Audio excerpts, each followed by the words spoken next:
Оваа епизода ја почнуваме на начин на кој што никогаш не сме мислеле дека ќе почне епизода на Што го врти светот. Со сочувство за 60 семејства кои изгубија најблиски во настан кој не смееше да се случи. Изгубивме млади луѓе, млади надежи, музичари во несреќа што можеше да се превенира со нормална и функционална работа на институциите. Тажно е што се работи за млади луѓе кои само излегле да се забавуваат. Многу е тажно дека Македонија изгуби музичари кои што биле присутни на сцената повеќе од 20 години. Со нив растеле генерации. Изгуби млади таленти кои допрва требаше да создаваат кај нас. Сочувство до нивните фанови, семејства, блиски. Навистина не знам како да изразам колку е болно ова за нив, но и за целата држава. Мораме да направиме чекор напред, да професионализираме, да обезбедиме се што постои од објекти, да продолжиме да го одржуваме безбедно, со цел во најголема мера да превенираме нешто слично. Младиот Јован, Андреј и останатите кои што неуморно спасувале животи оваа кобна вечер, ни покажаа колку е голема човечката хуманост. И дека вистинските херои се секој ден до нас, чекорат покрај нас. Тие не носат наметки, но имаат огромни срца кои што вистински спасуваат животи. Тоа не беше филм, тоа беше реалност. Млад дечко од 19 години да спаси над 20 луѓе.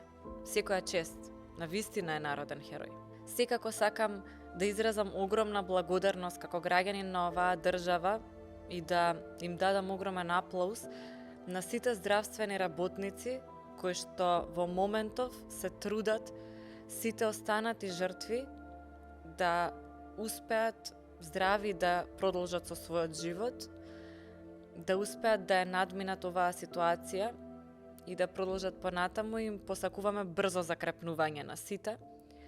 Секоја чест и огромна благодарност до сите солидарни луѓе, до Црвениот крст, до волонтерите, до сите оние кои што на било каков начин придонесоа да се поддржат жртвите, до оние кои што создаваат платформи за донација, организации за донации за семејствата, за да на некој начин се помогне во сета оваа несреќа.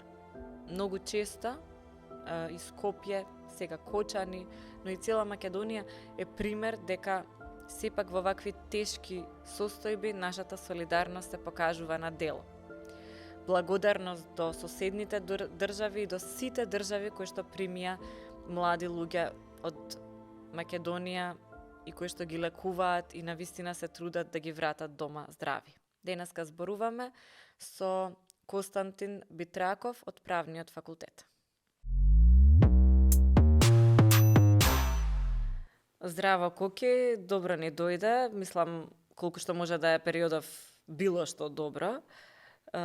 Те викнавме како прва епизода по несреќата во Кочани. Не знам, несреќа, мислам, по немилиот и страшен настан, кој што дефинитивно уште не држи потресени и веројатно тоа уште долго ќе трае. Те викнавме затоа што си правник, професор, односно асистент на Правниот факултет, но и млад човек кој што планира веројатно да остане тука да создава. Прво, како си? Затоа што денеска само овие денови само тоа се прашувам.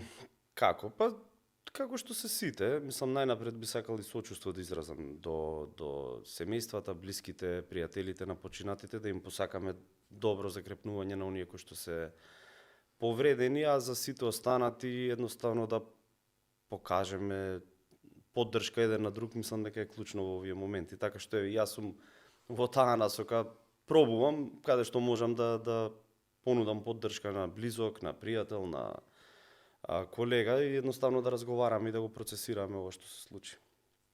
Некако сите сме потресени, сигурно најпотресени и најпогодени, страшно погодени се граѓаните на Кочани, особено оние кои што изгубија блиски луѓе. меѓутоа и целата држава живее во една агонија, младите луѓе не знаат веројатно во која насока да фатат, дали да останат, да се борат, да создаваат тука, да создадат подобра држава од она што во моментов го имаме, или пак да заминат во странство, во држави кои што им нудат подобра иднина. Ние конкретно, како што го врти светот, една од причините зашто постоиме е за да им покажеме на младите дека овде е возможно.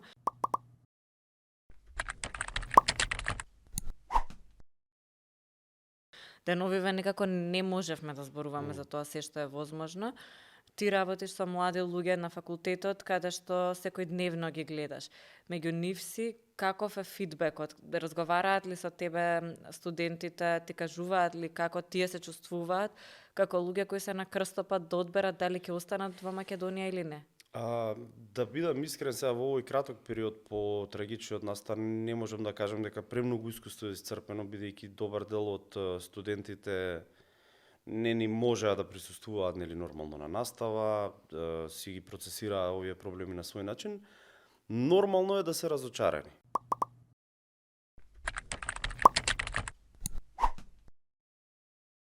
Мислам, повеќе од нормално е да се разочарани и дури уплашени. И тоа е она што е најстрашното во оваа ситуација. Тоа што дознаваш дека нешто за кое што на крај памет не би ти било дека е небезбедно, е небезбедно. Тоа е она што сите нам не ништи и тишти уствари. Како да кажам, влегуваш во авион, ти не размислуваш дали авионот е технички исправен и дали контролата на лет си врши својата работа, едноставно влегуваш и веруваш дека системот те обезбедува. Влегуваш во угостителски објект, веруваш дека некој тоа го провел. Тоа е она кое што во моментов практично ја подгрева паранојата кај сите нас. Ајде, разочараноста е едно, него и стравот дека ова ќе се повтори.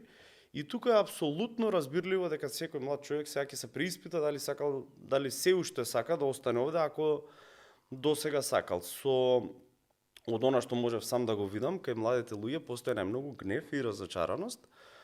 Но не видов дека првичната реакција беше ајде да си заминеме од овде. И тоа го гледаме преку фактот што повеќе движења се изродија во оваа една недела. Прво, нормално за солидарност во Кочани, што е прекрасно ја покажува добрината кај сите овие луѓе, хуманоста, фактот дека тие не сакаат ни да живеат ако не може да помогнат на своите сограѓани, но и движења кои што бараат одговорност. Значи, јас не видов дека има голема реакција, ајде сега да заминеме од овде. Јас може да би рекол дека ова и не мотивира да се бориме овде, бидејќи свативме дека борбата е практично многу поголема од она што мислевме, дека не е еден виновник, не е една партија, не е еден министер, не е еден премиер, туку дека ние станавме општество кое што за жал е труло до некаде. Цинизам, не веруваш во системот, системот не функционира онака како што треба и едноставно од сите страни постои разочарување. И јас тоа што го гледаме практично дека ова ги мотивираше луѓето да се борат низ различни движења, студентски, граѓански и слично. Ние веќе во една недела видовме различни настани на кои што се бара одговорност, се бара подобрување, се бара поголема ефикасност на системот и слично. Така тоа што може по 100 пат го покажавме и солидарноста, затоа што многу луѓе на секој начин кој што можат помагаат, дали е тоа донација финансиска, донации во крв, гледаме колку и оние околу нас, граѓаните кои што живеат во соседните држави и другите држави веднаш побрзаат да донираат крв, да бидат тука, да помогнат, да дадат сместување. Така што можеби тоа е едното нешто што не потсети дека сме луѓе. Да, и плюс заборавивме нации, заборавивме кој сосед има политички проблем со нас, заборавивме етнички заедници кај нас и за прв пат покажавме хуманитарност. Сега, околу уселењето да се навратам, факт е дека секој веројатно од нас недалава си помисли дома, леле, дали вреди овде да живеам. Од друга страна, мора да земеме предвид дека бегството е многу тешко и тоа само по себе не е лесно. Ако имаш спакуван куфер и имаш фамилија некаде, да, може одма да заминеш, но инаку не може. Не има ли некој што нема фамилија некаде? И тоа е друго прашање. Каде, како, што ќе правиш? Факт е дека стравот е голем. Ние сега сме разочарани од се. Ние сега се плашиме во зграда да влеземе пошто гледаме хидранти украдени, се плашиме во автобус пошто гледаме дека се палат, се плашиме да излеземе на улица пошто може некој да вози 180 и да ти го одземе животот. Факт е дека стравот е голем. Но не сум сигурен дека бегството е можно за сите. Ние не може сите да напуштиме. И таму каде што се случувало, во држави каде што се случувало, тие луѓе кои што ја напуштале својата држава, не нашле срекни судбини баш секаде надвор, така што малку е тешко и деликатно, разочараноста е голема, но не може сите да заминеме. Сега прашањето е што овде ќе направиме. И тоа е оно што го кажав на почетокот, ми се допаѓа што во една недела, без разлика дали се согласуваме со нивните барања или не на различните движења кои што се изродија во една недела се изродија движења. Дали од студенти, дали од малку повозрасни граѓани, дали од возрасни граѓани, дали локално во еден град или низ целава држава се изродија и бараме одговорност. Кога толкава реакција имаш, поголема е шансата да нешто стварно се реформира. Така, и можеби некои млади луѓе, затоа што младите секогаш се движечка сила и секогаш се оние кои што треба да ја водат промената, често и не би требало да бидат повлијаени политички, ако кај нас гледаме дека и тоа се случува. Еве и да се повлијаени политички, често се со почиста мисла, да кажеме, во насока на тоа што сакаат да се случи.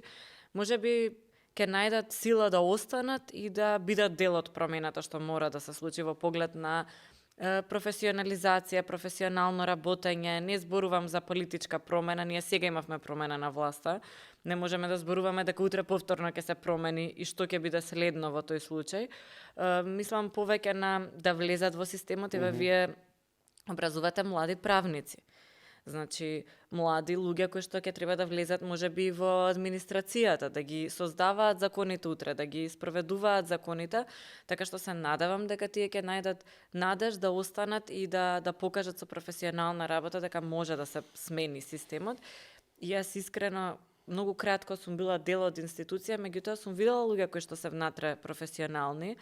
За жал, голем дел од нив сега веќе не се во институциите, бидејќи и приватниот сектор има сериозна потреба од професионалци, ама може ке не натера да размислиме како точно овие луѓе да се задржат, затоа што тие ја прават промената. Ке се менуваат власти, министри, премиери, тоа е константа на дол крок. Ама мора да имаме професионалци, инспектори во институциите, професионални правници во институциите, кои што ќе внимаваат на тоа стандардите да бидат исполнети, па без разлика кој е министер денеска или утре.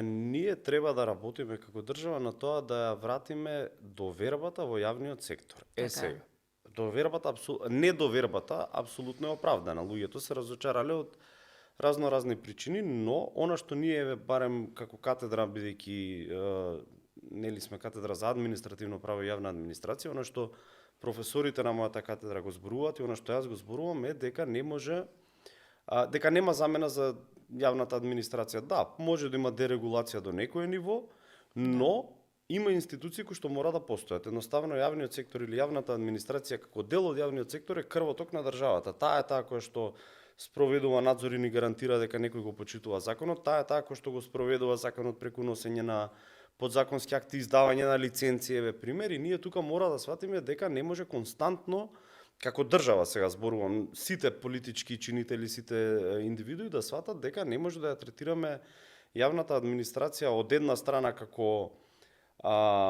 преку неа да градиме социјални политики и да вработуваме кадри кои што се непотребни или кадри кои што не знаат да ја работат својата работа, од друга страна како индивидуа дека ние не може да имаме само скепса кон јавната администрација. Сега зошто го велам ова со скепсава?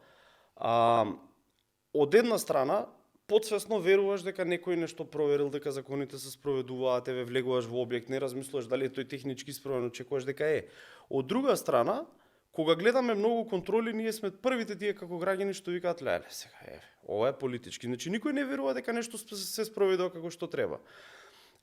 Многу да има полиција во Скопје, одеднаш да има зголемено присуство без некој иницијален настан што придонел тоа, него е едноставно решило МВР врз основа на процени на ризици дека Скопје е критичен град за сообраќај на култура и да имам наеднаш полиција, ние сите како граѓани ќе викаме ова е политички, собираат пари во буџет. Одма со цинизам гледаме на ситуацијата. Така што И ние мораме да почнеме да веруваме на јавниот сектор, да речам. Од друга страна и државата, значи зборувам за политичките чинители, мора да почнат да го гледаат, да ја гледаат јавната администрација како неопходна. Таа им е нив прво неопходна да ги спроведат своите политики, таа е неопходна за да го држи јавниот ред, за да ги уредува, односно да го спроведува правото со кое што се уредуваат меѓучовечките односи, да ни ја гарантира нашата безбедност, нашата сигурност, каде и да се движиме, да ни гарантира добри јавни услуги. Така. Не е ни само техничка исправност.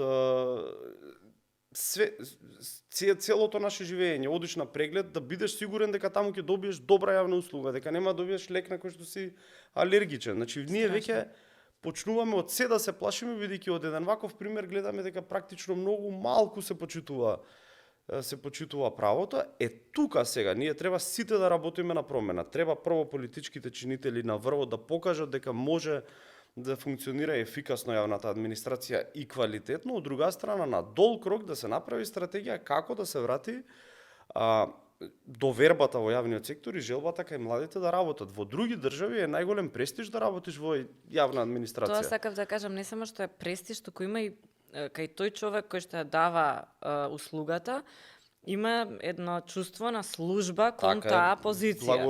Благородна служба е, значи да, работиш. Од друга страна, тој кој што е од другата страна, да кажеме објект, некој кој што треба да се провери, и тој има чувство кон службеникот дека работи и за јавното добро и за него. Кај нас двете тие некако ни недостасуваат. Јас се надевам дека, мора ова да не освести во таа насока. Ние сега, ако не се консолидираме во оваа смисла да почнеме стварно да ги почитуваме правилата, не знам кога би се консолидирале. Точно. Значи зборувам сега, кога велам консолидација, намерно го користам тој збор, сите да бидеме свесни. Значи, секоја политичка партија, без разлика, моје, твое, така. И секој од нас, бидејќи ние сме, како да кажам, кога системот потврла и ти како граѓанин стануваш, како да кажам, лековерен, тоа е терминот кој што во правото може да најмногу се користи, лековерен за твоето прекршување на законите. Можат сите да преминат улицава и јас може да претрчам овде, може сите да подзастанат и јас може.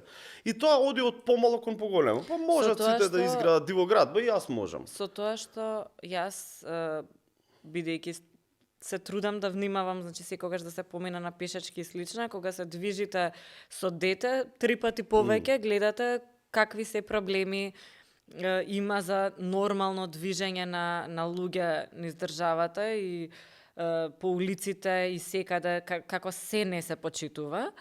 Меѓутоа, многу често ми се случува на зелено поминувате со детето, го учам детето гледај зелено за да поминеш од 3 години. И еден до вас на црвен. Се пали зелено за пешаци, 3 коли поминуваат. Тоа не може да биде нормално, значи ние мораме да се погледнеме некогаш и во огледало и да си кажеме, значи кога е црвено за мене и за моје добро. Кој ќе живее со тоа на душа, не дај Боже да му одземете на некого живот. Значи не ми е јасно како може, малку е црвено, не е малку црвено, црвено е, кога е жолто ќе си подзастанеш и ќе застанеш. Не е квантна физика, 2 бои се во прашање и за мене искрено мораме да почнеме да размислуваме во таа насока за се и кога ќе отвараш бизнис, чисто пример за инспектор во разговори периодов ми кажуваат пример за инспектор кој што ми е близок постар на времето, 10 пати затвара ист локал. Газдата на локалот 100 пати го поздравува, генерациите, ова зборувам уште во Југославија, генерациите после тоа што доаѓаат ги почитуваат следните генерации кои што не се инспектори и практично едно од неговите деца оди и вика: "Добро, како може да ме поздравуваш 10 пати те затвара?" Ме затвара за моje добро. Замисли, затоа што имало, не знам, ситуација, да кажеме, не бил производот што го продавал добар или слично. Замисли, вика, некој да се отруе заради мене. Па јас нема да можам да живеам со тоа. Еве сега тоа се случи, најстрашното се случи.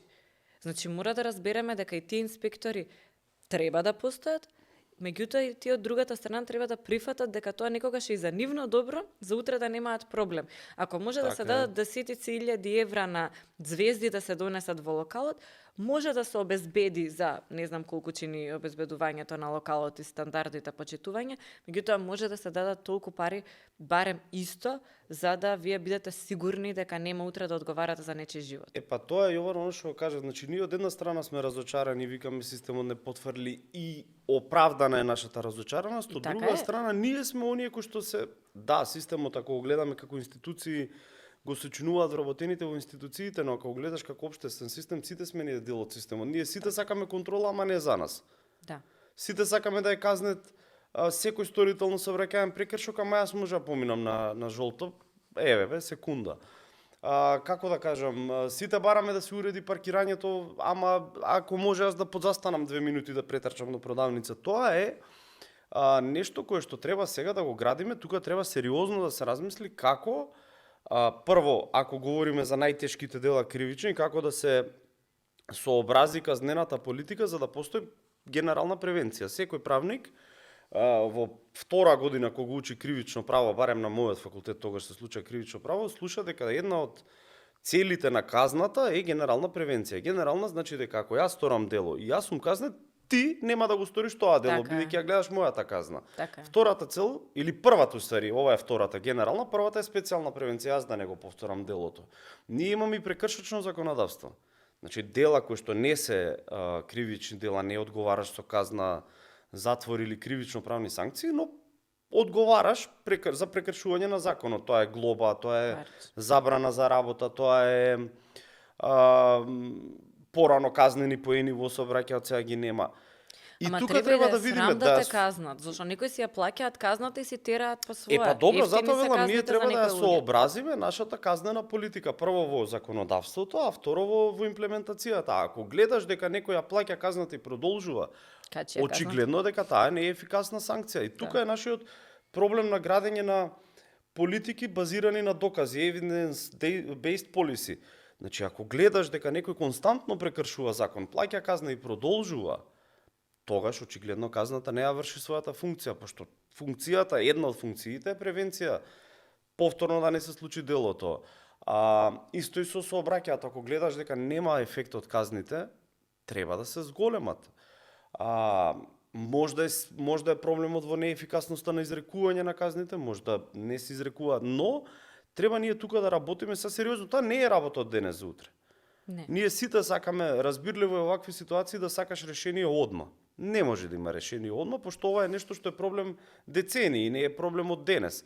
И од случајот гледаме дека може да биде многу брзо. Може да биде брзо, но не може да е одма и не треба да е избрзано, пошто некогаш па избрзани решенија може да бидат непродуктивни. Еве сега може да донесеме закони драконски казни да внесеме, пак нема да смениме ништо. Треба да видиме каде е проблемот, дали е во висината на казната, дали е во изрекувањето, дали е во имплементацијата. Треба да видиме кои казни можеме ги користиме, не ги користиме, казни санкции, како и да ги наречеме, например, општо корисна работа, никогаш не се користи. Да. Затвор се користи. Не придонело до подобро обкружување наше тоа. Значи, стварно бара сериозна работа, и затоа велам, овде треба да се консолидираме како држава. Прво, секој да трне од себе и да рече, јас сега ќе почитувам институција, државата да рече во институциите треба сериозно да видам кој колку работи и да имам индикатори кој колку сработува. Тоа ми беше едно од следните прашања. Па тоа е тоа, значи, за да знам јас дали работи институцијата добро, дали ги извршува. Еве пошто спомнавме инспекторати, сега од нив најмногу очекуваме во ваква ситуација, за да знам дали инспекторатот соодветно работи, треба јас да мерам кој колку работи. За да мерам кој колку работи, треба да имам индикатори на успешност. И дигитализиран систем кој што еве сега гледаме дека се создава, дека постои нешто. Јас се сеќавам на ситуација наблизо каде што за еден ден, односно во текот на денот кога побара документ, го доби документот, дигитално, електронски се, и беше општо изненадување. Нешто што ние претходно не било, не може да се направи. Ама еве се направи. Веројатно тоа е влог на многу луѓе и претходно што работеле на дигитализација на системот. Не се случува преку ноќ, ама потребна е и политичка волја тоа да се направи. Сега, ако веќе го имаме тој систем, дали може конечно да зборуваме за мерење на нештата, мерење на тоа кој требал да оди, еве во случајов на контроли, кој требал да спроведе нешто, дали ја направил контролата, што било напишано и направено, од друга страна тоа може да влие и кон одредено ниво на департизација преку плаќање на оние кои што реално завршиле работа, наспроти оние кои што, да кажеме, се поподобни партиски или некако слично. Така, апсолутно можеш да ја направиш дистинкцијата, но не е само дигитализацијата, ти да следиш индикатори, мислам, исполнетост на некакви цели во работата, можеш и без дигитализација, и хартиено да е. Ти сега гледаш од перспектива на граѓанин дека ти полесно ќе завршиш и оној кој што завршил водејќи ја електронски постапката, тебе ти извршил, како да кажам, побрзо ти ја дал услугата. Ако станува збор за мерење во рамки на институција, тоа може и на друг начин да се одвива. Но битно е да се... Ние видовме случај кај што една од најдобрите работници во една институција, затоа што била вработена во време на одредена друга политичка партија. Стандардно е казната.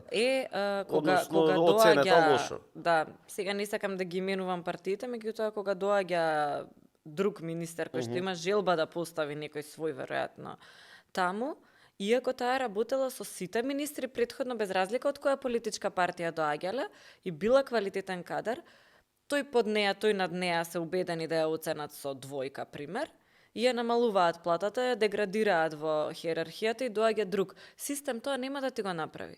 Таму се гледа, значи, и да го направиш, ќе се види, ќе биде јасно пишано и ќе има пишан трак дека некој деградирал добар работник. Не, прва нема да ги губиме тие работници од системот, а второ ќе имаме момент на професионализација. Во ред, ако тој се вработил, мислам, не е во ред, ама се случува да се вработат луѓе преку партиски механизми, ама ајде да измериме што работат и колку работат тие луѓе. Па ако не мора да служат на истата држава. Проблемите може да ги гледаме од повеќе аспекти. Прво, оно што на почеток го кажав, перцепцијата дека јавната администрација е наше поле за надпревар, така го гледаат партиите. Кој освои, тој ќе вработува, нели она фамозно тој не вработи. Да. Тој ќе вработува и на тој начин ќе добива гласачи. Тоа е перцепција која што веќе за жал губи смисла. Мислам дека не носи веќе гласови тоа. Не носи затоа што желбата за администрација се намалува. Така е, и плюс веќе нема каде да се работат. Ние не може да измислиме уште 10.000, 20, 50.000 работни места. Ама се намалува. Од друга страна, ние сега ги гледавме бројките, се намалува администрацијата. Се намалува администрацијата и исто така оние места каде што, односно има многу непополнетост на работни места во администрацијата кои што се сложени работни места кои што не може секој да ги пополни. Се тоа е едното нешто. Значи тука е првата промена која што треба да се случи. Треба да сватиме дека борбата на политичките партии не е во тој дел кој колку ќе вработува. Си има други начини да покажеш дека си поспособен од твојот претходник или од оној кој што сака да ја земе твојата позиција на владеачка партија. Оставете да биде во јавната администрација вработувањето онака како што треба. Да. Постапките законски се добро пропишани, може да се подобрат, треба да се подобрат во некои аспекти, но сепак тие не се до толку многу крупни аспекти за да речам тоа било кривицата, законот бил виновен што ваков е системот. Проблемот е што задкулисно се мешале баш онака како што знаеме и сите сме гледале политички партии со списоци. Вториот проблем е внатре она што го зборувам во рамките на системот. Администрацијата е еден сложен апарат. Секој, како што одиш надолу во нишката, има по специјализирана работа, значи по специфична и по, како да кажам, тесен круг на задачи. За да се воспостави систем на следење на учинок или ефект или следење на индикатори, исполнетост на индикатори, треба секој во оваа пирамидална структура да се врши својата работа. Пак тука јас ги гледам партиите до некаде како криви во тргувањето со директорски места. Ајде, министрите се политички именувани функционери, од нив не очекуваме дека тие ќе бидат стручњаци, бидејќи работата на министерот е да има визија за некаква политика, разговара на владата, разговара со својата партија, ја преточува таа визија, односно дава на администрацијата да ја преточи, но под министерствата, оние органи во состав на министерствата, такви се инспекторатите, например, такви се управите, УЈП, Управа за финансиска полиција, сите тие вршат стручна работа, кај ни веќе политика нема. И кога велам политика, не мислам на секојдневна она day-to-day политика, него мислам на нема наградење политики. Тој треба само да извршува. Ако е мојата политика дека ќе воведам повеќе контроли, сега ајде вака, значи ако е ресорното министерство она кој што го спроведува го надзорира спроведувањето на законите. Тоа министерство гледа дека законите не се почитуваат. Еве ги прекршоците како пример. Тој има политика дека ќе ги зголеми казните, санкциите и сега инспекторатот треба да му само да ја спроведува таа политика, да излегува поинтензивно на терен, да ги спроведува санкциите. Тука не смее да имаш тргување со овие места, бидејќи директор на инспекторат, директор на управа мора да е човек кој што ја знае работата, за да може тој да ги следи тие под себе колку работат и после секој надолу во нишката да го следи тој под него. Инаку ако главата е начело на органот е лице кој што не знае да работи, ние не може надолу да следиме. Така се сложува. Тоа е проблемот. Значи по мене не е дигитализацијата во дел, но главното е кој менаџира со институциите. Кој е оној кој што раководи со институциите. Додека не сватиме дека мора заслуга, мерит, како збор да го почитуваме и како поим да го имплементираме, дека на чело на институција треба да биде лице кое што ја разбира таа институција, разбира целта на таа институција и работи за да ја подобри работата во таа институција, ние нема да се подобриме. Точно. Додека директорите ги менуваме по 4 пати во мандат, зборам ако е 4 годишен мандат се менува на 6 месеци, се злоупотребува оној институт вршителна должност, веде се става некој кој што воопшто нема услови. Се тргува со тие позиции. После тој таму не оди да работи, ти си стануваш директор на некој орган, ти не одиш да работиш за доброто на тој орган, ти одиш да видиш што може да се помогне на твојата партија. Што информации од овде ќе сцрпам да ги помогнам, Ама тоа е лична одговорност. Не Да, можеме затоа. само да врзуваме Така се е, со некоја нели криви се СДСМ, криви се ВМРО, криви се ДУИ. Не, лично кој ти си крив. И треба да видиме кој е во сите овие случаи, кој е крив, кој кого именувал. Сега, ајде утре тука ќе се случи кога ќе дојде некој да рече извинете, значи ќе има и такви луѓе и секогаш имало. Значи заблуда е дека не постоеле и не постојат такви луѓе во системот кој што ние сите ја чувствуваме денеска. Меѓутоа секогаш имало луѓе кои што викаат јас ова нема да го потпишам затоа што не исполнува одредени стандарди. Не, јас не викам за потпишување, дури да не е Јас ова нема го направам. Ало, не сме биле тука да направиме некаква контрола. Значи, како мене не ми е јасно, како во еден ден се направија сите контроли, се видеа толку многу клубови, се проверија сите лиценци во 1, 2, 3 дена, а што се случувало наназад 15 на години? Зошто не сме го правеле тоа? Тоа е сепак валјда на некого му е опис и попис. Прво во твоето прашање делумно и одговорот, кога се сака се може, второ сега е фокусот на клубовите, реално пазарниот инспекторат контролирал и други работи така. И предпоставувам дека била политиката, ако плаќа, ако има фискално, остави го. Предпоставувам, не сакам сега да тврдам, но предпоставувам дека е тоа. И да видиш други недостатоци, ако плаќа, остави го. Не велам да плаќа мито, ако јавните приходи се полнат. Може и тоа да е. Не знам, сега многу се фокусирале. Ама тоа може да е така кај пазарниот инспекторат, меѓутоа јас тоа што сега го научив, претходно да кажеме, не ми дошло како воопшто како идеја, затоа што сите се фокусиравме кон пазарниот инспекторат, што е со дирекцијата за заштита и спасување. Таму исто има инспектори на кои што баш има, да кажеме, тесно објасната нивната ингеренција, тоа е да проверуваат за безбедносни стандарди. Односно да прават превенција, заштита и спасување. Јас сум ја гледала секогаш таа агенција како за спасување дека е само. Меѓутоа, не е така, има и заштитна улога. Тоа е, Кај пазарните инспектори е се. И точно што викаш, ете, што не е правилно. Мислам, затоа кажам, може би е така, не велам дека е така, но може би било тоа. Имаме многу институции. Сите институции во овој случај имаат потврлено.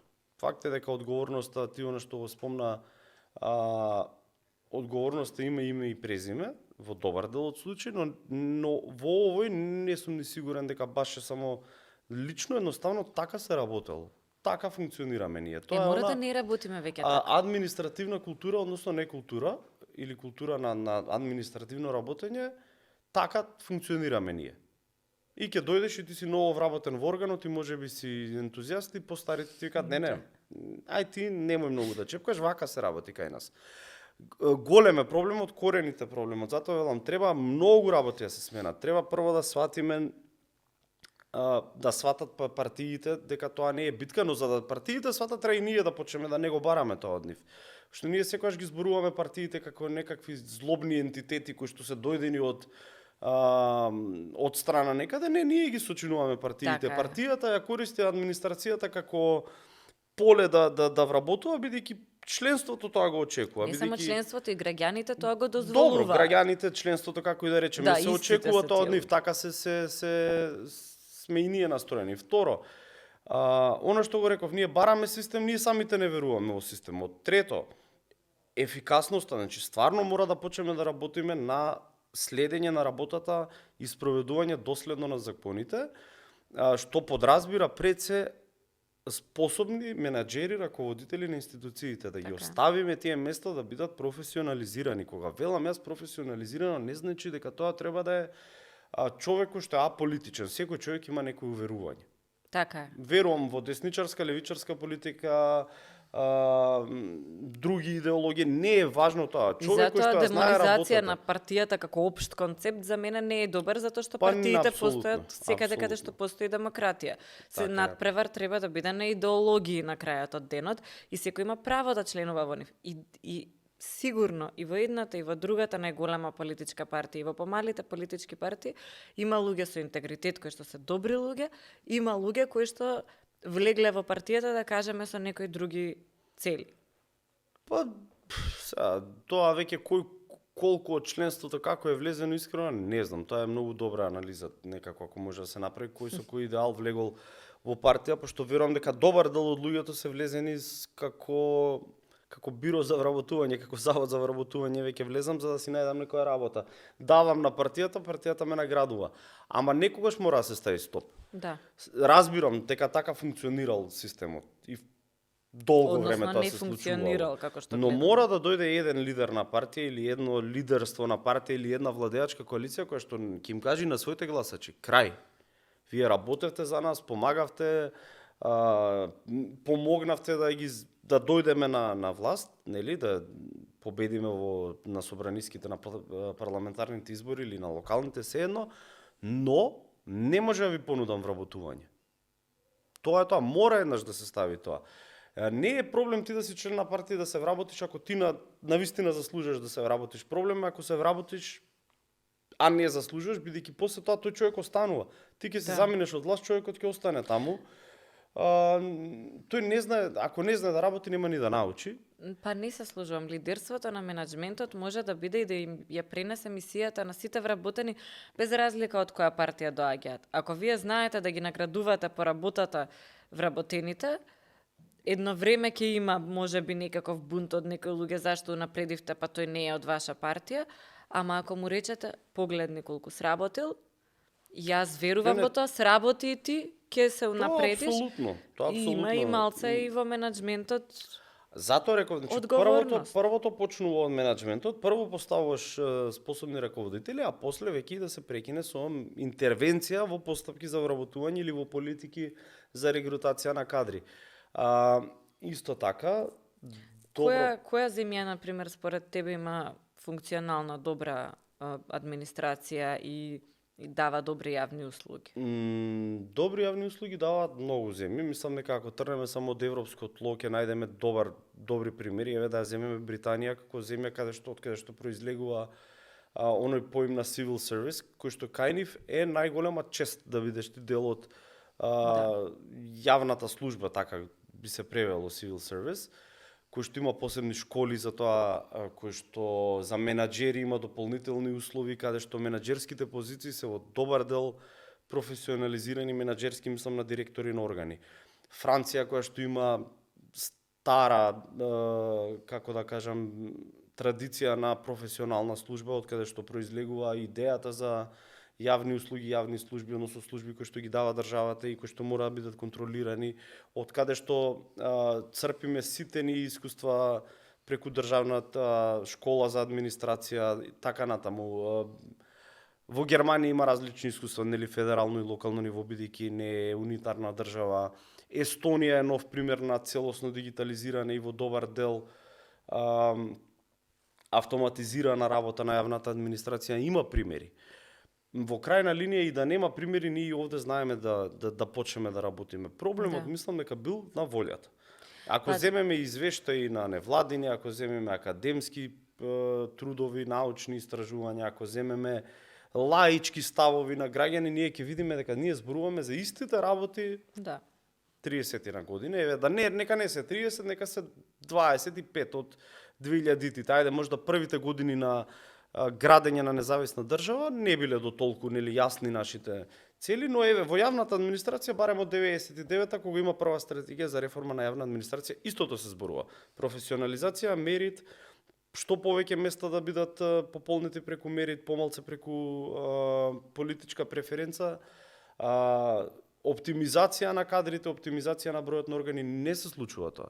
Да, ма мојата поента беше токму таа, дека сама администрацијата не сме сигурни, можеби, сигурно после ова ќе има промени кај многу луѓе кои што вршат јавни функции, даваат услуги, особено што им се баш во доменот каде што можело ова да се заштити, сигурно и самите ќе почувствуваат одговорност дека мора попрофесионално да се ја вршат работата, зашто има многу одговорна и може да заштити живот или, како што видовме, да уништи многу животи.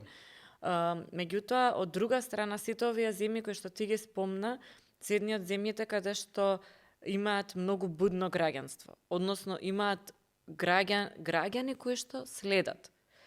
Не може граѓаните да бидат експерти во право и да кажат како подобро да се направат законите, ниту па тоа треба, постојат правници за тоа. Не може да бидат експерти во инспекцијски надзор, ниту сум јас инспектор, ниту е некој кој што не следи. Меѓутоа, можат цело време да притискаат кон попрофесионални услуги.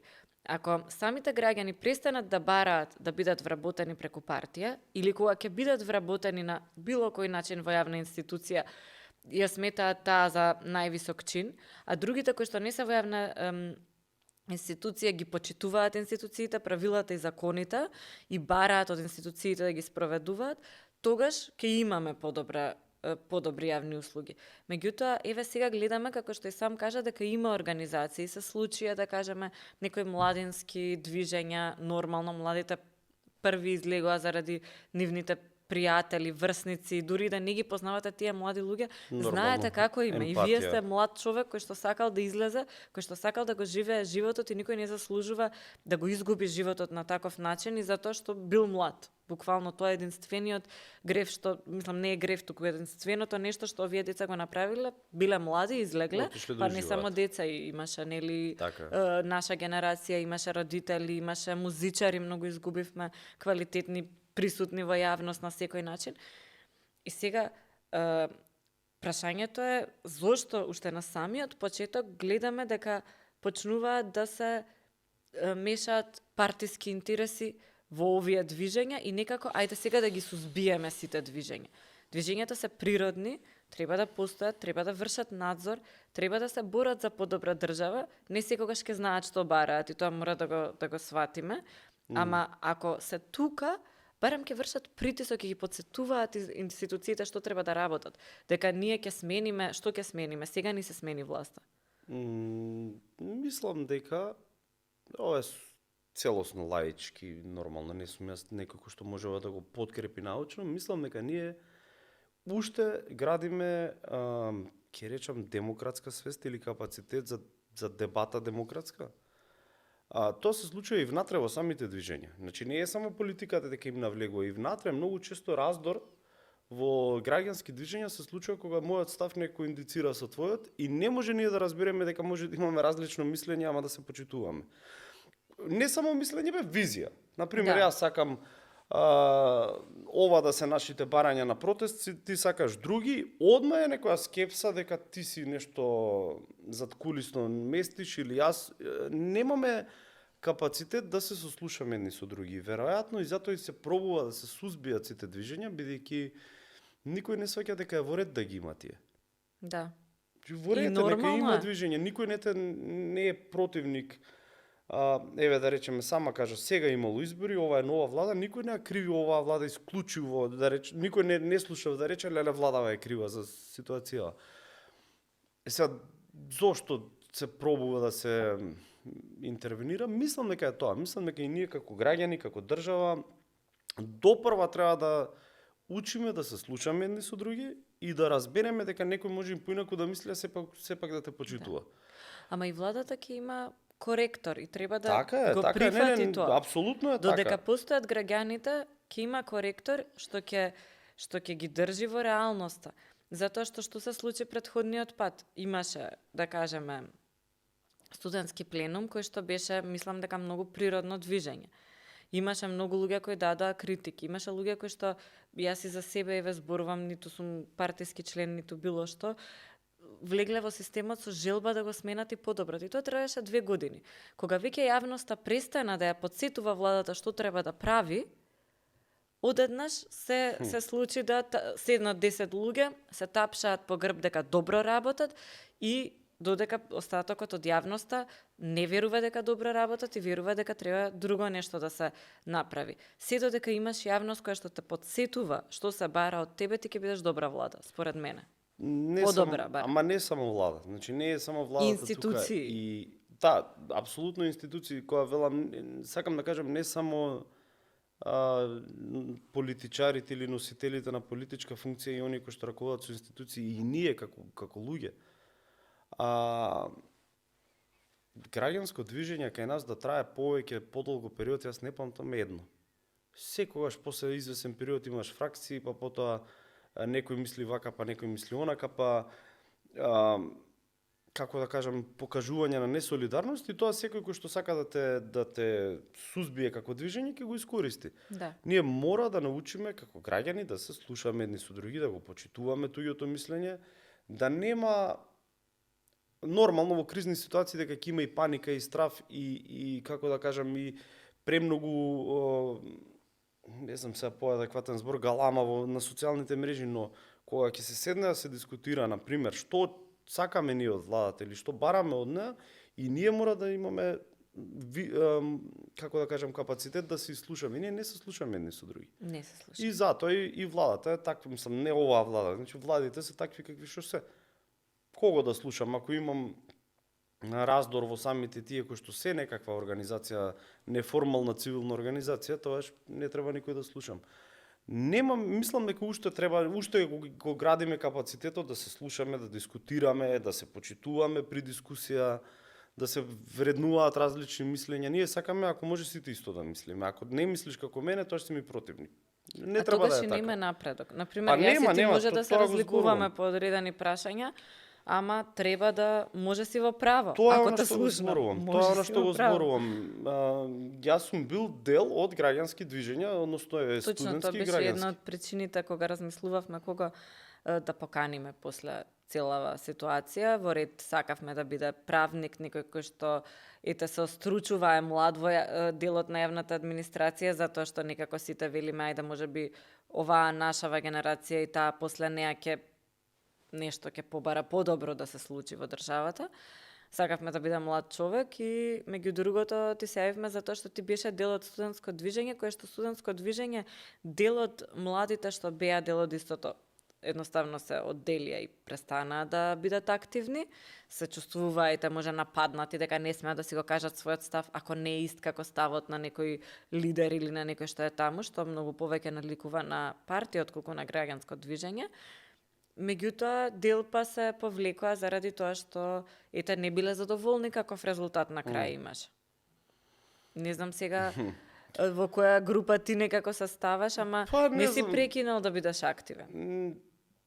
Сега, студентскиот пленум тогаш имаше по мене конкретни барања, тоа се работеше за еден закон, односно опонираше студентскиот пленум како неформално движење, не еден закон, лидер немаше, едноставно работите се дискутираа, но мислам дека во тој момент се исполни својата цел. Мислам дека затоа прекина со активност на ниво на пленум, а после секој си продолжи онака како што мисли дека треба да продолжи лично. Но еве сега се гледаме нови студентски движења. По мене веднаш поцепкани на 10 парчи. Тоа ми беше зборот. Рецепт за успех е да се покаже солидарност, односно заедништво, односно унифицираност. Не знам како да го срочам сега. Не сакам да кажам дека сите треба да бидат во иста насока и нивните размислувања да се исти, но раздор не можеш да покажеш. Ако веќе како студенти се само организираме, мора да бидеме единствени. Да, внатре сите да имаме различни мислења, ама тоа е добро да изградиме подобро барање. А не може при првиот конфликт внатре, ако седиме ние на некаква пленарна средба, нели пленум, одлучуваме на некој поголем форум, тој што не се согласува одма одговорот да јас сега излегувам, вие не чините, јас чинам, јас сум попаметен. Тоа е она што нас не ништи држава веќе од кога постоиме уствари. Значи мора да се вреднува и другото мислење. Не може да трнеш надмено јас сум попаметен од сите, не ме разбирате, и не може па да ни да трнеш ни агресивно, а мора да ме разберете. Значи мора да научиме да дискутираме. Јас тоа го гледам, кај нас ќе се јави некое движење граѓанско, после кратко време имаш фракции. Па ќе се јави друго, па пак имаш фракции. Не може така да се функционира. Мора да има заедништо. Јас разбирам. Треба различни фракции да има ако луѓето различно мислат. Може на иста маса различно да мислиме. Апсолутно може, со фамилија, но треба дома кога ќе седнеш различно. Но треба да го прифатиме тоа. Да, така, ти со друштво кога ќе седнеш немаш исто мислење, но што ме некаква јавна политика и се заговара нешто, ние одма мислиме дека мора сите да сме, како да кажам, со исти гледиште, исти видоглед и дискредитирање има. Одма, значи не знам како да го кажам, ние сега да седнеме на некакви протести и ти да мислиш едно, јас друго, одма ќе биде муавето чија е Јована, чија е Точно. Битраков. И тоа и се случува. Ама ние сами си го создаваме тоа. Така е, така е. Значи, ова ќе звучи можда малце контраверзно, јас тврдам дека секое честно граѓанско движење е повеќе разјадено одвнатре него од што однатвор. Ние ги кривиме партиите, но ние им дозволуваме. Ние самите први почнуваме да се кошкаме кој е чии, после тоа само ќе го злоупотребат. Во ситуации кога имало солидарност, партиите ништо не можеле да прават. Еве, ајде се навратиме 2014 кога тие заокружуваа кој е чии, што беше одговорот на првиот студентски протест, ние сами си се заокруживме. Не знам дали го памтиш тоа како маневар политички, пошто тогаш од портали заокружува на првите студентски протести луѓе низ публиката кој е чии. Во смисла Јована е сестра на тој е со СДС, ние сме ВМРО, затоа е на студентски протест, што нема врска. Вториот протест студентски, студентите тогашни, вклучително јас, ние сами си се заокруживме со едни вакви, како да кажам, картонски црвени крукчиња на главите, еве заокружете не сите. И не успеа тактиката на порталите, но често успева, бидејќи ние самите се разјадуваме однатре. Се постигна целта и треба да се каже дека таму таа цел што беше се постигна. Закон се донесе нов, ако гледаме како цел. Зборувам барањето кое што се спроведе. Ти се повлече доста од следните, да кажеме, движења или продолжи? Каде, што потоа? Следни движења. И мислам дека луѓето се разочарани затоа што се излегуваше тогаш, да кажеме, и после тоа луѓето излегуваа за правда, значи многу луѓе баш и без разлика на заокружувањето не беа партиски определени или со таква цел. Сака по функционален систем како и сега, тогаш правен, сега систем веројатно за безбедност и контрола и ред други работи, помеѓу другото и правен систем, ама тогаш се смени власта.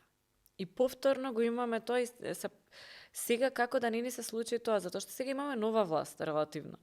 Како да направиме да не биде 2 години, 3 години во ред и после пак по старо да си функционира. Јас мислам дека не смеат да престануваат или движењата да се прават единствено со цел да се смени владата. Тоа е една страна на приказната, во смисла на тоа, да, мора да има граѓански активизам и понатаму, но другата страна е дека треба да и некојаш и да се трнат некои активисти. Ако ти си бил активен во даден временски период и си постигнал некаква цел, остави, може друг сега да си биде. Кај нас има еден поинаков пристап. Чекајте сега јас да ви кажам, пошто јас бев активен 100 пати. Значи и тоа врши контрауслуга. Сега како да влијаеме на тоа владата да не се. Па и гледаме активација на некои луѓе што биле претходно активни. Ама во ред, сакам да кажам едното и другото легитимно, прави тоа штета или добро. Главно е да има почит и меѓусебно разбирање. Значи не може само твоето мислење да биде валидно, ни едно друго да не е. Кај нас мислам дека тоа е она што не мачи да напреднеме како држава со години, во секоја средина и така и во движењата. движењата или неформални цивилни и граѓански организации. Тоа е главното. Сега како да се одржи континуитет, не може вечно да има неформални граѓански движења кои што ќе следат работа на владата. Затоа се неформални, затоа е собир на луѓе кои што нешто постигнал, се распаднал или се расформирал.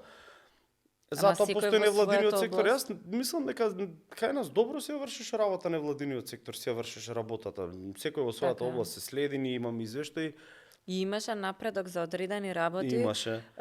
Пример се велосипедските патеки. Значи јас помнам дека ете на точак биле присутни, јас сум работела тогаш во Сител телевизија, на утринска програма, они беа секаде континуирано присутни.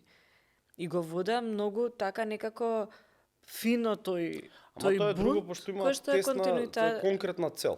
Па да, ама ќе мора после ова, кај што е многу помасовно, ќе мора така. Гледаме каде ние одиме низ цела Македонија во училиштата. Гледаме каде се дава подобро образование. Таму каде што се родителите локално гласни да бараат подобро образование. Ако има лош наставник, кој што не си ја завршува работата, таму каде што родителите се организираат и велат, значи ние сакаме подобро образование за децата, тоа се за жал повторно најчесто скопски, центарски населби и така натаму, таму или во ретки случаеви каде што градоначалникот е некој навистина добар, успешен човек, меѓутоа со визија, се друго зависи од тоа колку ти локално делуваш на тоа што ти се случува. И не мора нужно да бараш промена за градоначалникот. Барам промена, не е добар наставникот, сакаме нов. Се носи нов и кога ќе биде добар, автоматски подобро ти е образованието. Ај сега да дојдеме на почетокот на што го зборевме, дека ние бараме система, не ќе ме дочувствуваме во системот, тоа е една од работите. Луѓето имале проблем, немале велосипедска патека, и го решиле, барале. Возеа, го решија. Ама просто е ние улица не работи односно улично осветлување не работи на улица, никој не пријавува. И пишуваш на Facebook, општинава не го смени. Јави се, види, можда не знаеле, можда не увиделе ден-два општинските служби. Ние мора да почнеме да учествуваме. И сега тоа ти ме праша како да се продолжи, например, преку паралела студентски пленум кој што имаше цел и после секој си фати свој пат, некој се повлекол, некој си се преточил во нешто друго, тоа е во ред.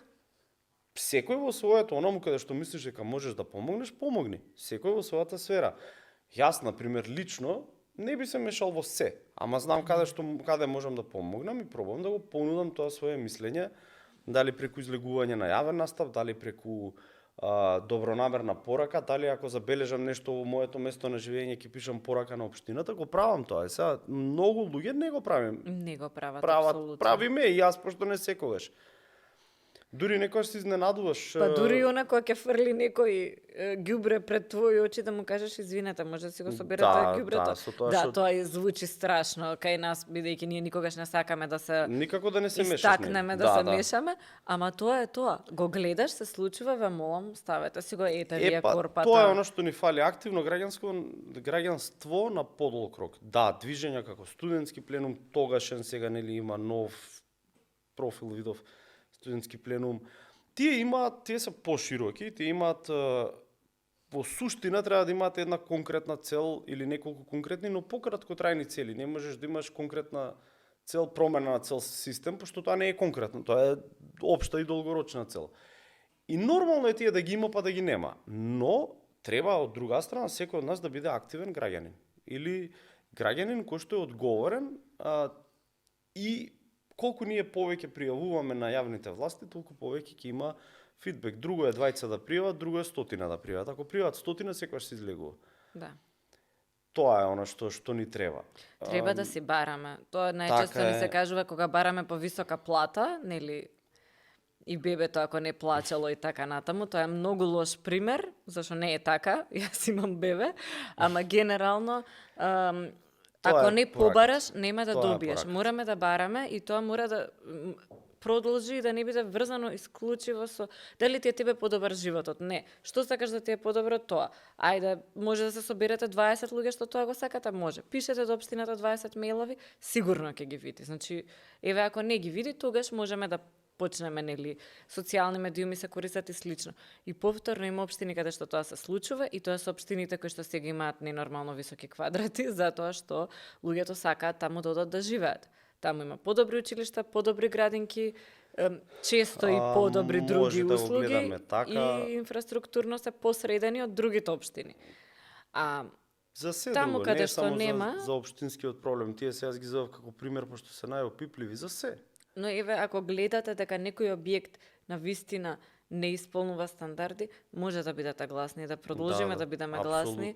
Јас не знам сега колку си имал можност да излегуваш во помали места, меѓутоа детството сум го поминувала во Берово и таму се такви дискотеките. Секаде се исти тие објекти и мора да се внимава на тие објекти. Таму се собираат младите луѓе, нема каде на друго место да одат во тие помали места. Мораме да бидеме гласни да бараме подобро. Ако видиме дека не чинат автобусите, да бараме подобри автобуси.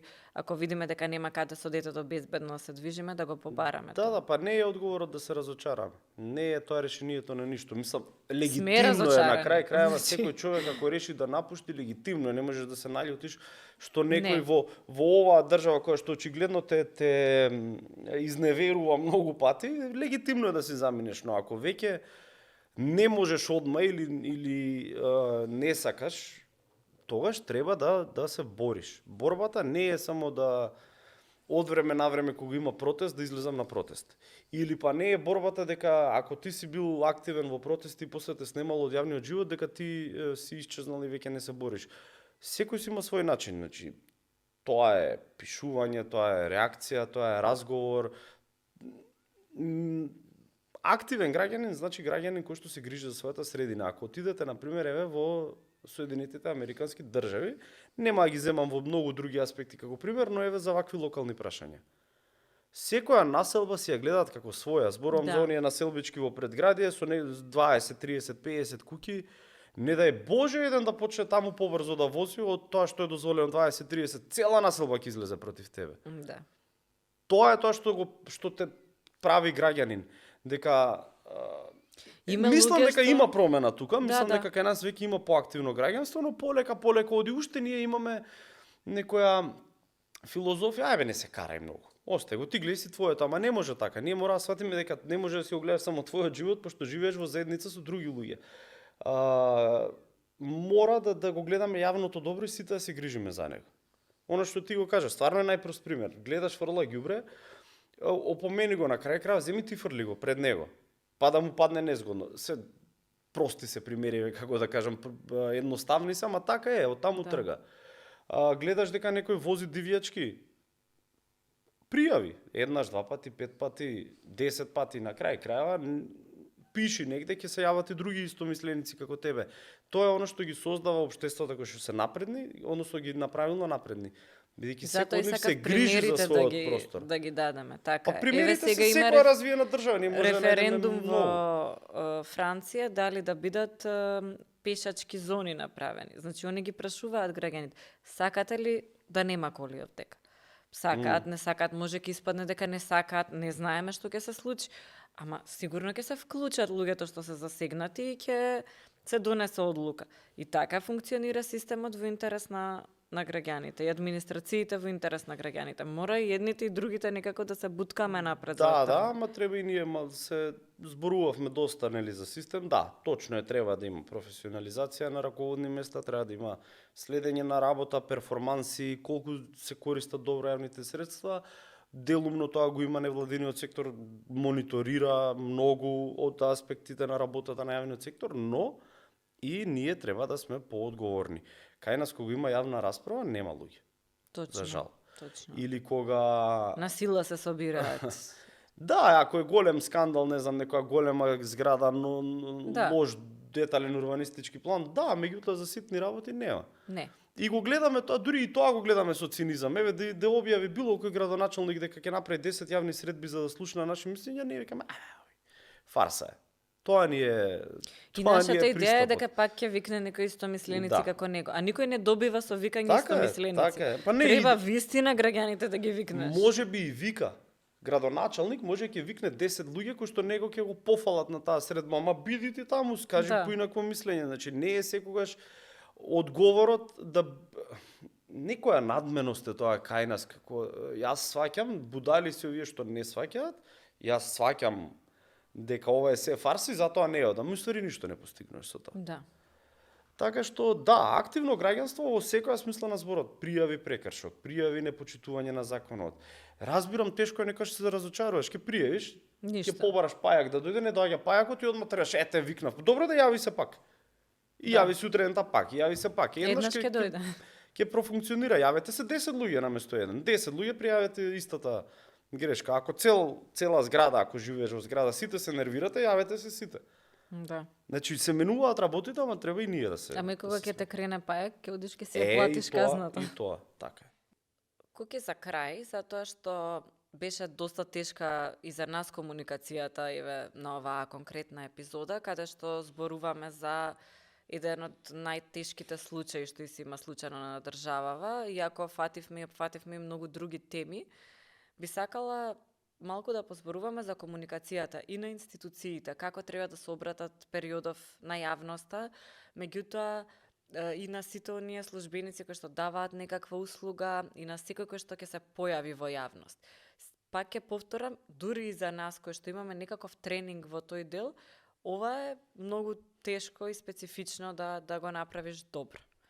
Кој е некој твој став? Како треба да комуницира јавноста, политичарите, носителите на најразлични функции во ваков тежок момент? Факт е дека во ваква трагедија од размери од какви што не сме имале досега е тешко да се држиш до некој начало на комуникација. По мене, во вакви ситуации треба да се комуницира пред се одмерено и само со факти. Барем во првичните неколку дена. Дури можеби тука, сега пак кажувам, ова е аспект на комуникацијски, како да кажам, вештини или комуникацијски знаења и тоа повеќе може да го одговори некој кој што се занимава со комуникацијски студии, но чисто е како некој кој што обсервира работа на јавен сектор, можам да кажам дека по мене дури можда и премногу се комуницираше во првите часови. Премногу информации. Од друга страна и ние како граѓани често знаеме, односно сакаме да имаме нешто повеќе од официјалната информација. И тоа е оно што за мене е можеби уште пострашно, што во секоја мала група на луѓе се зборува за нешто дека е скриено, дека некој тука слушнал повеќе, дека некој од некој комшија знае повеќе и така натаму. И ние практично комуницираме на начин на кој што создаваме дополнителен товар на граѓанинот. Така што по мене во вакви ситуации институциите треба да ги следат своите комуникацијски протоколи и да комуницираат само со факти, барем во првиот бран на информации кога не е јасно докрај што се случило, како се случило и слично. Што се однесува до комуникацијата општо земено на јавната администрација, сметам дека има подобрување во држава во минативе години, бидејќи сме потранспарентни, поотворени, но сме далеку од тоа ниво кое што би било идеално. Зошто? Бидејќи ние уште ја сведуваме комуникацијата со граѓаните на некој начин промоција на политичарот кој што седи на чело на институција. За жал. Отворуваме сајт на министерство, прво гледаме слика од министерот и негова порака. Не му треба на човекот тоа. На човекот му треба оној кој што го уклучува сајтот на министерството или на орган на управа кој да е, му треба да ги добие информациите за услугите, за оно што го интересира и слично. Од тука, мислам дека многу работа ни треба во делот на подобрување на корисничко искуство на граѓанин кога бара информации, во подобрување на транспарентноста. Уште ние ги имаме оние застарени модалитети на објавување на информации. Ќе објави општината свој буџет, но во Excel, кој што никој не може да го разбере, а тоа Excel, уствари, скен од испринтан Excel, немаме потреба од тоа. Значи, ние многу треба да работиме од аспект на тоа како да подобриме комуникацијата со граѓаните, барем преку интерфејсот кој што го гледаат, и како да ги подобриме отворените податоци или да ги отвориме податоците. И сега тука има еден многу интересен феномен. Значи, кога се работи или се креира податокот, бидејќи институциите креираат многу податоци, Тоа е во отворен формат. Например, вие во вашата општина правите буџет во отворен формат, мислам во формат на Excel, кој што може после да се реупотреби. И кога го објавувате скен со печат. Значи го затварате и после секој кој што сака да го искористи тоа треба да се малтретира да го префрли мануелно или Има може би со подобри некакви формати од Excel, само извини, Не, да не ме спомнав караат како колегите од Змајова, морам да кажам. Апсолутно. Ама Постојат секако, CSV да. и милион други. Јас Да. го кажувам Excel како најчесто форма. Кажувам Точно. колку е смешен од овој аспект, овој процес. Сега нешто имаме во отворен формат, ние го затвараме за после оној кој што сака да го искористи да го отвара рачно или пак да си ги препишува информациите, така што многу имаме тука за работа. Владата, јас ако се сеќавам добро, 2019 година имаше идеја и таа е преточена во стратегија за транспарентност на владата 2019 година, да има еден воедначен вебсайт, односно сите државни институции во рамки, односно сите институции на управата, тоа е потесна категорија, да имаат практично еден сајт од каде што после ќе се упатуваш на секоја институција. Примерот на gov.uk, после доаѓаш до она што те интересира и сите изгледаат идентично, барем на прв поглед. Тоа не се постигна, не знам зошто, немам анализирано каде беше проблемот во имплементација на оваа мерка, мислам дека е добра, бидејќи сега ние имаме стварно разноликост, некој комуницира преку Facebook, некој комуницира преку сајт, некој министер многу сака да е во јавност, па нонстоп тој дава изјави, некаде портпарол дава изјави, некој воопшто не се појавува. Нормално ќе има разлики од орган до орган, Така. ама ако зборуваме за како да ја подобриме комуникацијата, се тргам од кризна комуникација, треба да ја подобриме со протокол за комуникација, кој што ќе има практично одделенијата за односи со јавност, заедно со оние одделенија за транспарентност, ќе соработуваат како од една страна да биде транспарентна институцијата, како од друга страна да биде соодветно искомуницирана секоја информација и на крајот како да биде лесно за човекот да дојде до информација што му треба. Тоа нам многу ни фали. Се сложувам и генерално затоа што сум била од тим дел од тим кој што успеа да го отвори целиот трезор, сите трошења се јавни на државата, може да се даунлодираат во отворен и затворен файл, знам дека е возможно. Ние сме мала држава, ние сме смешно мала држава во однос на тоа колку е лесно нешто да се спроведе. Дигитално писмени луѓе има многу. Не знам дали е намерно или случајно, но ако сакаат доверба институциите, од тоа мора да се излезе како концепт. Не би рекол дека е секогаш намерно, некогаш е само административна култура. Така сме функционирали и така ќе функционираме. Во секоја теорија ќе прочитаме дека администрацијата, па и секоја голема организација е инертна на промена. И ова е промена. Вака сум научен, вака ќе си работам. Сега ако треба да ги отворам податоците, тоа ми изискува стравото е дека изискува некакви дополнителни напори, што не е така. Во пракса повеќе изискува да го затвориш, да го објавиш во скенот, колку одма да го објавиш, ама тоа се некои стравови. И друга страна, дека се може, примерот што го даде ти со Open Finance, така беше openfinance.com, нели сајтот. И толку тие 2 години. Сега што е проблемот? Тука доаѓаме до уште еден проблем што и претходно малку го начнавме, ако сега зборувавме како сега наеднаш после страшна трагедија се врши надзор на сите угостителски објекти, еве исто ќе направам пандан, како во таа година 2020, кога беше 2019, се отворил наеднаш целиот трезор. Кај нас за жал работите се работат адхок, акцијашки. Сега имаме акција за надзори и ќе спроведеме и после тоа прашање дали тоа ќе продолжи. Ние некако не успеваме како држава да воспоставиме систем кој што, односно, системот да го воспоставиме така нормално да си течат работите, значи не е работата еднаш да ги отвориш сите податоци. Ќе дојде министер, ќе ги отвори сите податоци од министерството, дали тоа ќе продолжи. Еве, еднаш имало тогаш ентузијазам, се отворил еден дел и се тоа останало, ама толку. Така е. Знаете тоа како дома да дојдеш еднаш во неделата да исчистиш генералка и после тоа цела недела гнасиш, нормално ќе си остане пак гнасно или Така. Не може да ги работите така адхок, одеднаш ќе имаме ентузијазам, ќе сработиме едно делче, еден сегмент, едно парче од мозаикот, ќе го направиме како што треба и после тоа другото се продолжува по редовни текови, значи. Ама до кога ќе бараме дупки? Значи тоа е прашањето. Имаме закон за користење на податоците од јавниот сектор, односно со други зборови го викаме Open Data законот, кој што кажува дека се треба да е во отворен формат. Не се спроведува. Точно. Ајде, законот за слободен пристап до информација од јавен карактер, барем на највисокото ниво на министерство, да, се спроведува, се е објавено, проблем е ажурирање, пошто ако пишува список на вработени дека треба да имаш, тоа не значи еднаш објави го 2019 и толку, ажурирање треба да има. Точно. И второ, треба да има, како да кажам, вкрстување на законските обврски. Едната обврска да објавиш, другата обврска да објавиш во отворен формат. Ама тоа некако не успеваме или не ни е приоритет. Има стратегии, владата ќе ја донесе стратегијата, после тоа не ја спроведува.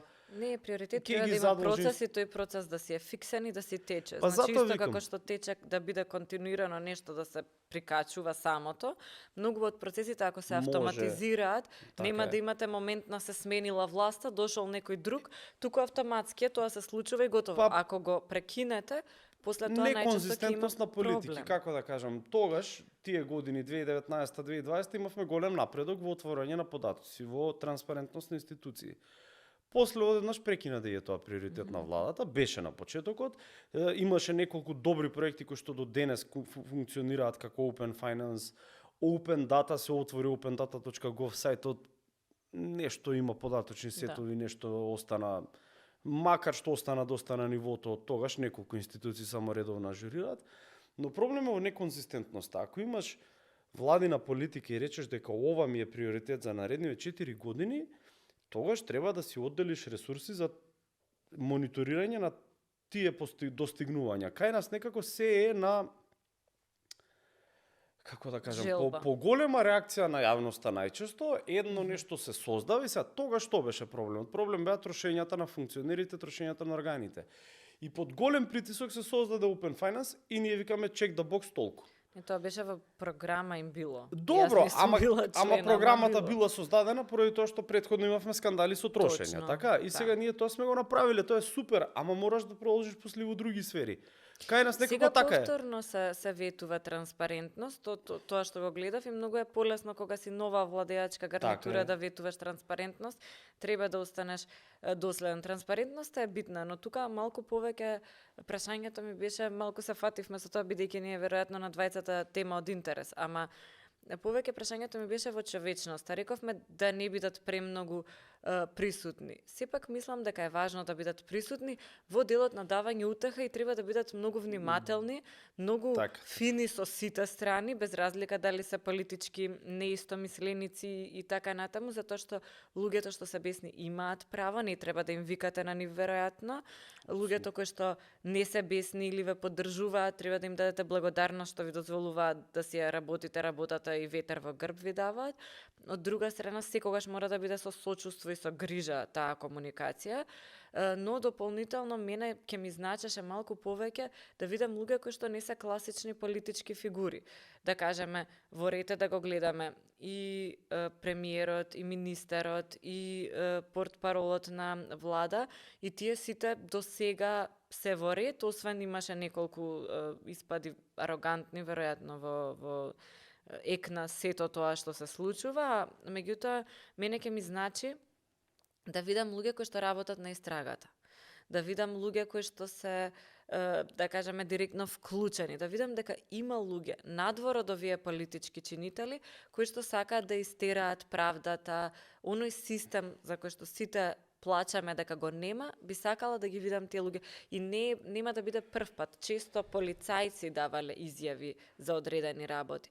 Сакам да видам загрижен човек кој што ќе ја сработи работата и да каже јас одам и ја работам работата затоа што јас сум полицаец, не сум министер, не сум премиер, не сум може би дури ни член на партија или сум, тоа не е важно, меѓутоа сум професионалец кој што ви ветувам дека овој пат навистина ќе бидам тука и ќе дадам поддршка или ние нема да дозволиме како инспектори ова да се случи, да видиме некој инспектор да излезе или директор професионален на инспекторат кој што ќе каже гледајте вака ќе ги закажеме контролите, тие ќе бидат редовни, ќе траат за секогаш.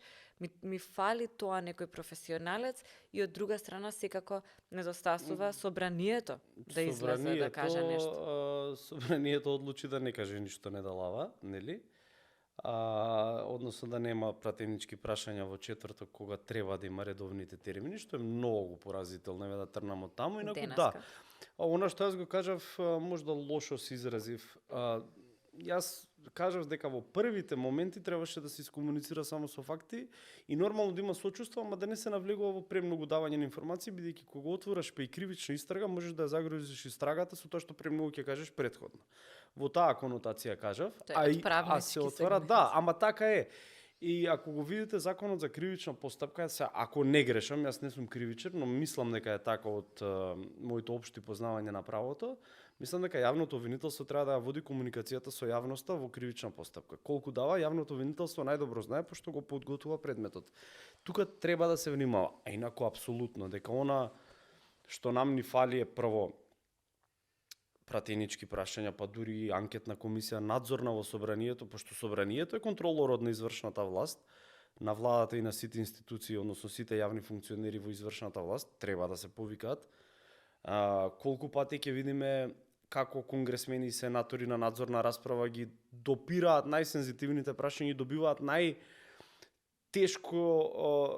како да кажам, информации кои што најтешко се откриваат од функционерите на извршната власт, апсолутно требаше тие, и тоа што го кажа, се согласувам, требаше да се остави, не знам дали не се оставило или пак тие немале иницијатива, но требаше да видиме иницијатива и од директор на инспекторат, па и фелата, асоциации на административни службеници кои што работеле во овие сфери, да видиме дека и од нив има желба да се сработи работата, но реално постои кај нас таа, како да кажам, тенденција на централизирање на информациите и тоа многу често кај највисоките представници на извршна власт.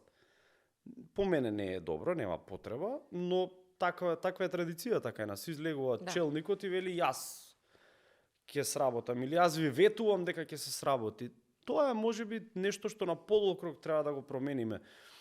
Во време кога луѓето викаат партиите го корумпираат системот и тоа што секаде тоа допира, да кажеме, до секој вработен и немаме професионални кадри што си ја вршат работата, мислам дека тоа може да направи штета повеќе отколку да видиме некој кој што несовршено зборува, ама инспектор е посветен и ни ветува дека тоа ќе се случи. Дефинитивно треба да се видат затоа што лицата. Не може да ви вети некој кој што на крајот од денот лично нема да завршува работа. Па и не е работа. надлежен во крајна линија. Мислам, директна надлежност нема. Може да врши притисок, ама политика, да се заврши. Политика во смисла не на политика да ги, како да кажам, инструира, туку политика во смисла на полиси, да рече полиси на англиски се велам, да рече сакам да ги зголемам надзорите, но пак е тоа работата на професионалците, точно е дека треба повеќе, но има и доза на скептицизам и страв кај нас.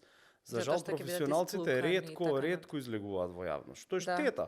Кај нас имаме одлични експерти, значи ние тргаме со еден негативен став секогаш кога зборуваме за јавниот сектор, што не е така, има одлични луѓе таму и административни службеници и лица кои што работат на други позиции, не знам, даватели на услуги, лекари, учители, наставници, професори, кои што се одлични, но ретко комуницираат, пошто кај нас тенденцијата историски гледано е таква.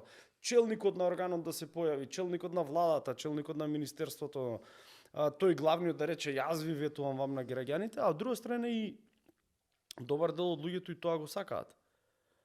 Јас сакам знаеш како одиме сега да разговараме за некој проблем, сакам директно со премиерот. Ама нека каже нормално, меѓутоа не викам јас да не бидат присутни. Мора да бидат присутни затоа што тие што не се присутни, видовме како се осудени од јавноста. Мора да бидете присутни, нешто најтешко се дешава на државата. Треба да се внимава на баланс во тој дел и треба на полуокруг да се размислува како да се овозможи. Да, политичарот да го искомуницира она што е нужно тој да го каже лично, но да се остави дел од работите да ги зборуваат професионалците, така, особено стручните, тие што се професионалците, да. Ќе видиме како ќе биде, тоа се некои наши препорачи. И собранието, апсолутно. Мислам, тоа нема оправдание за собранието да не одржи седница за пратенички прашања во ваква криза, тоа го очекуваат сите граѓани. Собранието, освен што е носител на законодавната власт и гласа закони, собранието е пред нашиот представнички дом. Извршната власт не е директно представник на народот. Во ниедна смисла, бидејќи ние гласаме пратеници. Па пратениците гласаат влада. и министри. Наши представници се реално пратениците. Ние од нив чекаме сега да ги постават прашањата кои што нам ни тежат.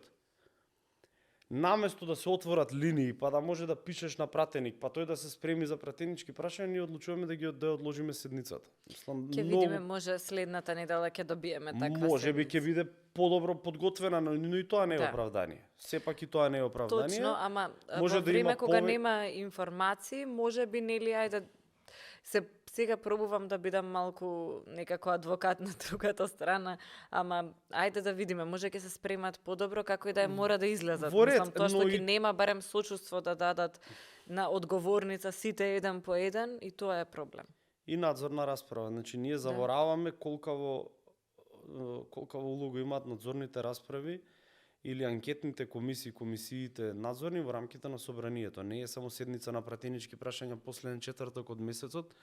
Мора да има надзорни расправи. Собранието мора во овој случај да се наметне како контролор на извршната власт. Очигледно дека пропустите се тука. Јас не велам секој велам на извршната власт, на министрите, на еден конкретен или неколку министри, едноставно лошо функционирање на извршната власт, системски недостатоци, руинисан систем на функционирање. Мора собранието тука да ја оправда својата улога, да се наметне како контролор и оној кој што бара подобрување.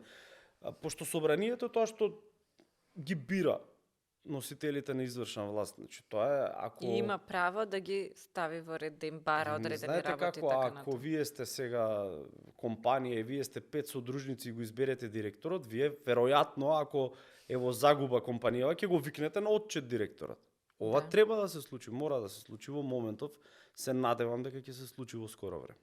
И јас се надевам, ова што рековме ќе биде крај, некако се продолжи малку во подолга дискусија, ама ти благодарам за разговорот денеска и се надевам дека следниот пат кога ќе дојдеш ќе биде за многу подобри теми и ќе зборуваме за добри резултати. Да се надеваме дека за напредок ќе зборуваме и дека нема никогаш да се повтори таква трагедија како ова.